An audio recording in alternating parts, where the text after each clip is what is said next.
Mrs. Nel EYS مدير المجلس البريطاني الافريقي للتعليم في المملكه المتحده. Please welcome Mrs. Nel, Group Director, Training Center, Director Center of African Business Education.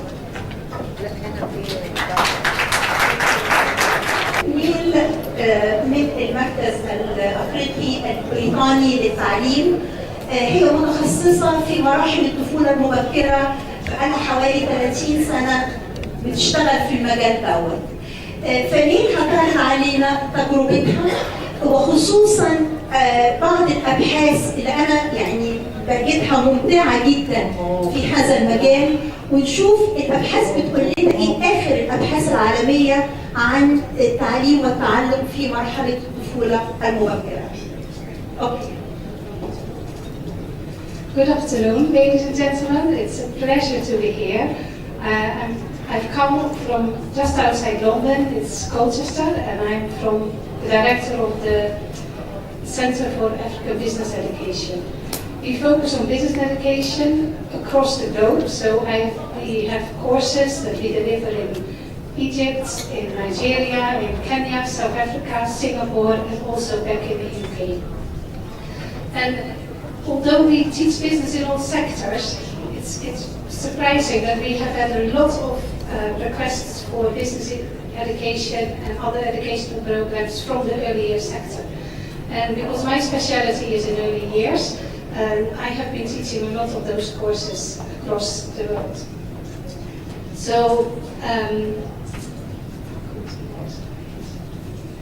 So really, what is CAPE all about? We are the Center for African Business Education. It was initially set up to provide quality education to companies and businesses that want to be part of the global picture.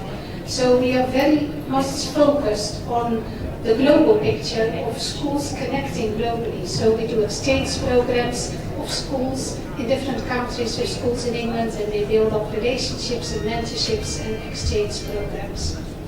We also offer courses, and we also come and do courses. We work together with HALA as a partnership, which is the next slide really. How do you want to translate? اوكي، هي بتتكلم عن ان هم بيقدموا خدمات تعليميه على مستوى عالي جدا من الجوده، وان هم منتشرين في جميع انحاء العالم ومنهم مصر، وبيتعاونوا معانا في شراكه لتقديم بعض من هذه البرامج.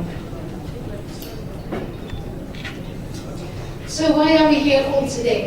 We all, I hope, have a passion for early years. And early years, those years are so important.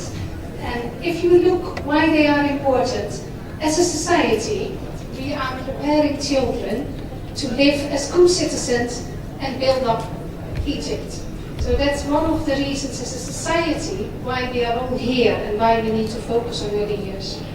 اللي هي بتقوله بريفلي ان الطفل ده هو النواه بتاعت اي مجتمع، واحنا لو عايزين مجتمع صالح ومجتمع جيد لازم البدايه تكون عن طريق الطفل. فاحنا كلنا النهارده جزء من المجتمع ده، علشان كده بنناقش قضايا الاطفال. As schools, we need to prepare children for society.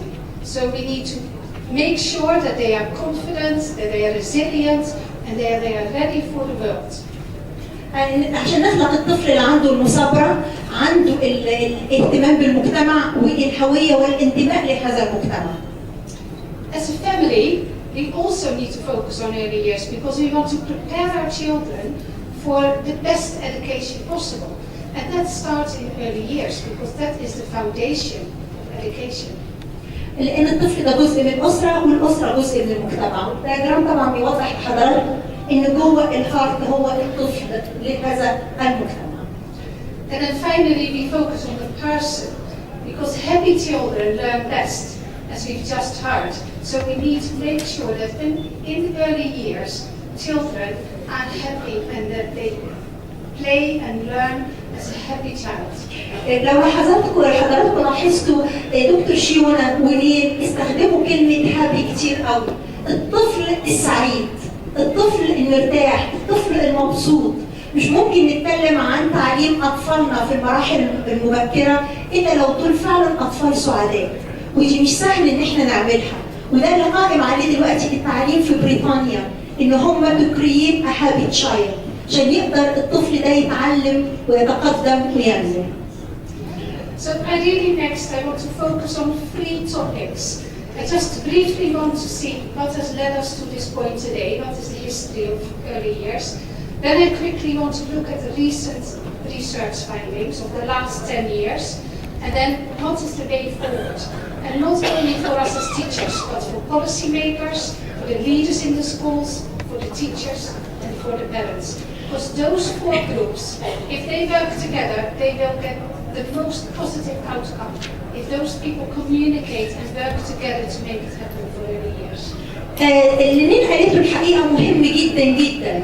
هي هتبدا اللي هو تاريخ الايرلي ييرز. بدا الاهتمام بالطفوله المبكره امتى؟ في اوروبا وفي انجلترا. بريفلي باختصار هتعرف برضو علينا اخر الابحاث اللي توصلت لتنميه وتعليم الطفوله المبكره. الابحاث دي بتقول لنا ايه؟ لان الابحاث دي مهمه جدا لصناع القرارات والسياسات ان هم يعملوا ايه في المدارس.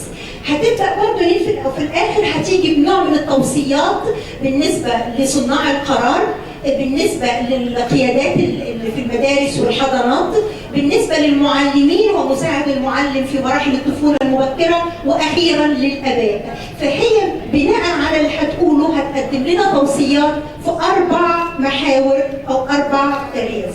اوكي؟ Right, if we look at the history and the discovery of childhood, really only 100 years ago, or even 80 years ago in the UK, children as young as 6, they would go into the mines and work. You know, there was a lot of child labor across the globe. And that really has only been after the industrialization, you got the education laws put in place. And that was really only confirmed in the 1990s, you know, when we got the UN Convention of Children's Rights that said a child had a right to education. So it's not that long ago, you know, if you really think about that, you know, within the year 2000, it's only the last 100 years that we are focusing on early childhood. So we are in a period that we are still developing, you know, best practice. حاجة حقيقية يعني بلاقيها interesting إن حتى أوروبا حتى انجلترا اللي هي الدول المتحضره ما بقتش تبص للطفوله المبكره باهتمام الا في ال100 سنه اللي فاتوا بس، وبعد الثوره الصناعيه بعد ما الاطفال كانوا بيشتغلوا في المحاجر والمصانع والشوارع تشايلد ليبر، بدات اوروبا تبص بنظره مختلفه لاطفالها، والعمليه لسه بتتقدم وبتنمو. 100 سنه في عمر قليل قوي، فهم كمان بادئين مش من بعيد. دي الرساله اللي هي عايزه توصلها لنا.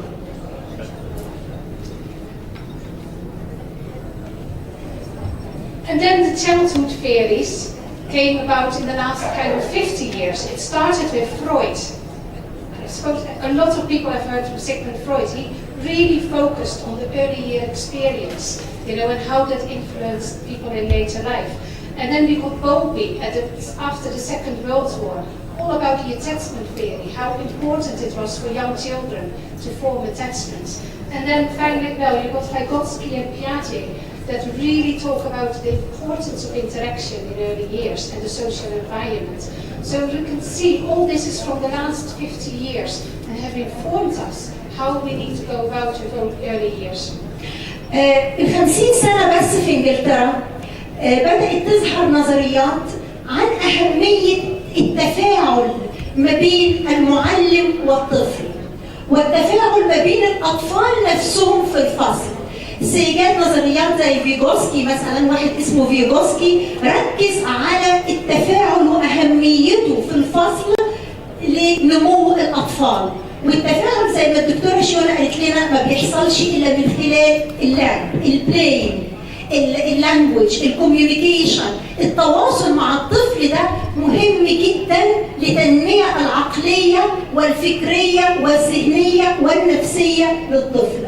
فال50 سنة اللي فاتوا في انجلترا عملوا ثورة في الطفولة المبكرة وبدأوا ينظروا لها بطريقة مختلفة من خلال التفاعل الحقيقي في الفصل ما بين الأطفال وما بين المعلم والطفل. الكلام، يتكلموا معاهم ازاي، يستخدموا حواسهم ازاي، يخلوا الطفل فعلا جزء من المنظومة التعليمية.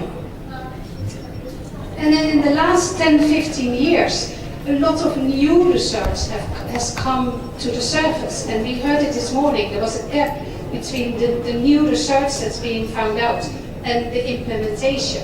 But the new research, I just quickly want to look at some of the research that has come up. بس في ال10 سنين اللي فاتوا، 10 سنين بس، اتقلبت العملية كلها في انجلترا بالنسبة للطفولة المبكرة، وهنشوف دلوقتي حاجات أنا بعتبرها مبهرة. لو اللي بيسمعوا القرارات والسياسات في مصر بصوا للكلام ده، حاجات كتيرة جدا في بلدنا ممكن تتغير. I want to test your knowledge just for a minute, and I want to ask you, do you think that the following statement is a myth or a fact? If you think that at birth the brain is fully developed and just like one's heart or stomach, do you think that's a myth or a fact? نيل هتقدم لنا فوازير دلوقتي، وللسادة حتى اللي قاعدين في الآخر عايزينكم تشتركوا معانا. هل تعتقدوا إن عقل الطفل بينمو مرة واحدة أول ما بيتولد زي القلب مثلا والمعدة؟ ولا لأ؟ ارفع إيدك لو Okay, لا. Okay, no. They say no. No. Okay, good.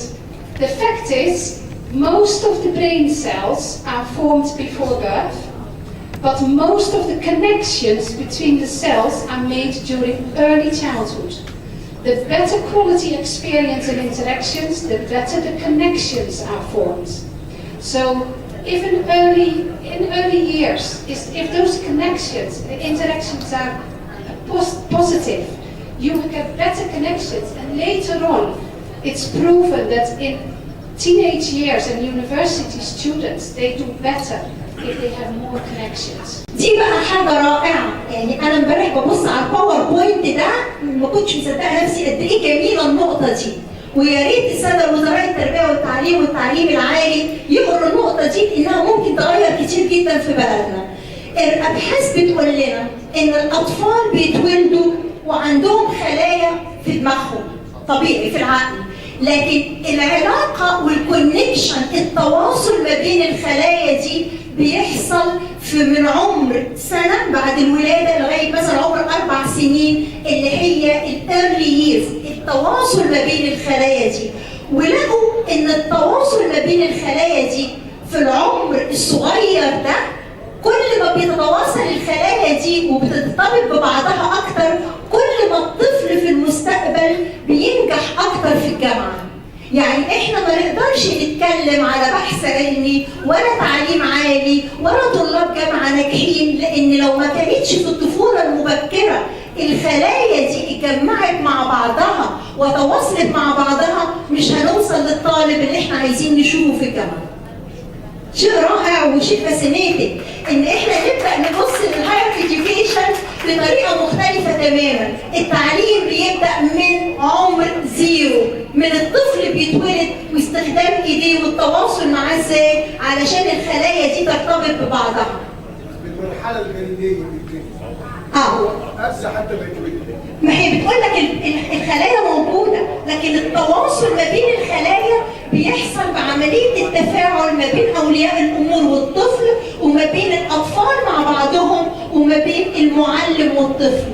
عشان كده الطفل اللي بيروح الحضانه بيتكلم اسرع، بيفهم اكتر، بيتواصل اكتر، وبيبقوا ناجحين في المستقبل اكتر.